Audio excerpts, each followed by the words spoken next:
I believe in Masai. Morning that Masai Ujiri is out as vice president and chairman of the Toronto Raptors. The Raptors won their first championship under Ujiri in 2019, but have gone 55-109 over their last two seasons. The city is in mourning like it's 6 a.m. I can't believe they got rid of the King of the North. Masai Ujiri. There's a small minority, a very tiny minority, that actually wanted this to happen. They were upset that Masai kind of gambled, keeping Siakam and maybe OG past their best trading date. However, I think he had a great shot at hanging on to them and just trying to continue with this squad the way it was from our championship year, minus Kawhi, trying to just search for maybe a piece or two to continue with that team. It didn't work out. He had to blow it up. I think he did it at the right time, even though Siakam is playing amazing over there in Indiana. The way Halliburton comes up with it. Cross court, Siakam for the slam! I really liked the future and the way we were heading. And I really wanted Masai to be our captain going forward, as everybody else did. And it's so funny because Keith Pelly had his foot to the fire. Nobody believes you. You need more people. It sounds like you guys were happy with Masai being in charge of the draft, and it sounds like you're happy with the direction of the rebuild and the retool. So I'm struggling to understand why it was felt like it was needed to make a change given your happiness level with the rest of the roster. Well, I think the discussion with Masai and is a discussion that is obviously private between the two of us. But the fact that he led the draft shows Masai's integrity and our trust and belief that he always and will always have the best interest at heart for the Raptors. Bullshit. Just listen to him stumbling over that corporate bullshit, trying to just come up with a reason like, oh, we really liked what Masai did for us during the draft and the decisions he made. However, because we really liked the decisions he made, we got rid of him. Make that make sense. The real reason why they got rid of Masai is the same corporate bullshit that they do every time they lay people off. A lot of these people don't even give a damn about sports. They don't give a damn about the culture. They don't give a damn about the city that much.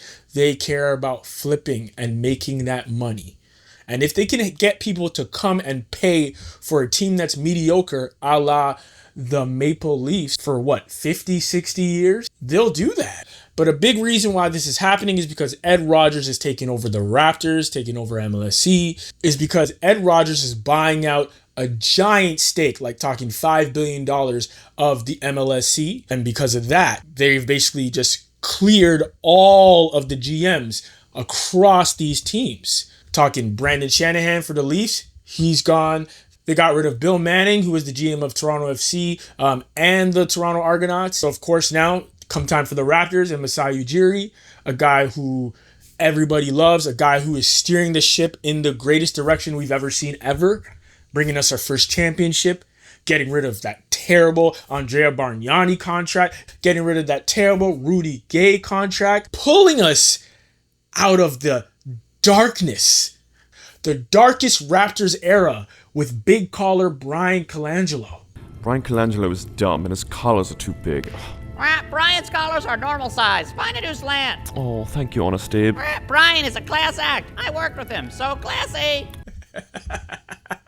He brought us redemption. We saw the light. We reached the mountaintop and we won because of Masai Ujiri. Now that Ed Rogers is taking over, they're basically killing all the GMs, and people are saying that they're not going to even replace somebody in that role. It's just going to be sort of how they do in these other corporations, where they take two roles and put them together, make the employees do double the work and pay them less. Seems like that's what's happening. And it's unfortunate. I mean, Bobby is super young, but he's been a part of the team for a really long time. And so people trust him and like him a lot.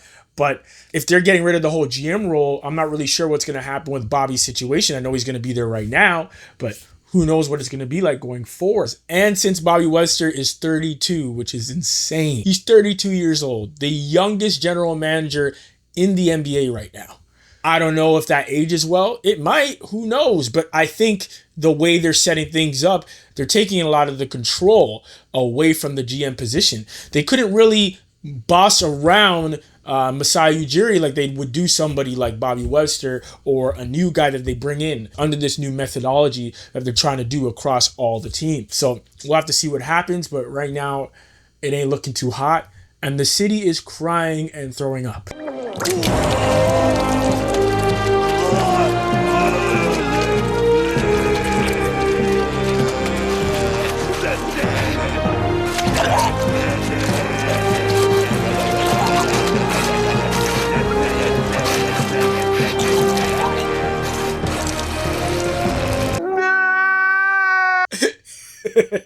If for some strange reason Masai just really didn't want to play with the Raptors anymore, didn't want to run the show anymore, maybe he had other things to do. He's a big part of Giants of Africa. Maybe he wants to do more stuff over there. Maybe he wants to do something more on a global scale because he's always been a global guy. He's been the person that has been whispering to all these international players. If anybody had a chance, he was the guy that could have got Giannis to Toronto. So maybe that's part of the reason why he decided to leave. However, I really do feel that is a financial decision that came down from Ed Rogers. And with them taking over the MLSE, they decided to just cut the heads of all these snakes so they have better control and are able to fleece the fans, you and I, a lot more effectively according to them. You know, when they just look at the bottom line. I don't know how that's going to work out. I hope it doesn't, because I think you do need GMs. I think you do need guys who are great with people, great with players, like Masai was, because the players loved him. And even people that weren't a part of the Toronto Raptors organization. You know how many teams tried to get Masai when he was with us? He freed us from the shackles. And I gotta say, Masai Ujiri used to work some witchcraft, some voodoo magic, bro. Because he somehow was able to offload horrible contracts for decent players or decent picks, decent future prospects.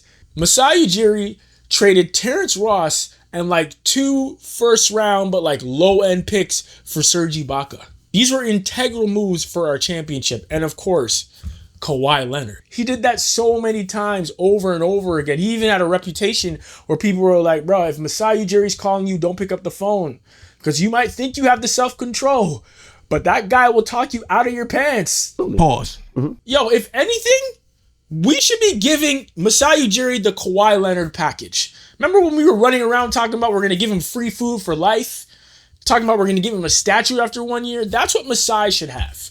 We need to give Masai a statue. Kyle Lowry and Masai Ujiri need a statue in Toronto. I don't care what he does going forward.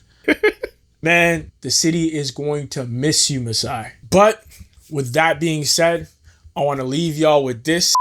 I used to think the Raptors couldn't go on. Oh, dear God, what happened here? And life was nothing but a cap gone wrong. Okay, that makes sense. But now I know the meaning of true love. What are you doing? I nailed that now. I'm leaning on his everlasting charm. He is a charming man. If he can see it, What? then he can trade it. Okay. If he just believes it, Yeah? there's nothing to it. I know where you're going with this. I believe in Masai. I believe he can touch the sky. I think about him every night and day. That one was weird. He made Bargnani go away. I believe he can soar. He set Rudy Gay through the open door. I believe in Masai. I believe in Masai. I believe in Masai. Masai. I believe in Masai. Let me know what you think in the comments below. Please like, share, and subscribe. And until next time.